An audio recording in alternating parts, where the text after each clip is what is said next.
C'était une fois en Afrique occidentale, te gon tribu qui te rele Makwas.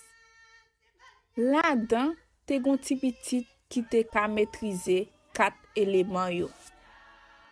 Ti pitit sa te rele Kimdawa. Li te genyen 16 ans. Yon le kon sa, Kimdawa leve tal nan dlo, mais papa te toujours ap dil, pingal jam depase rivière pour l'aller l'autre côté. Mais jou sa, Kimdawa te décide fait tête di, li te allé plus loin que ça. Dans route là, pendant tap marché, li te rencontré avec des chevaliers espagnols. Chevalier tap essayé à la velle, mais li te arrivé lever un gros tourbillon. Les chevaliers te vin wè ça, yo te tiré en l'air. Kimdawa li même li te vin indisposé.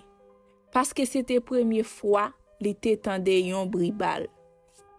Et c'est comme ça chevalier yo te tout vin pran, yo te metel nan yon bateau pour yo tal vendre comme esclave.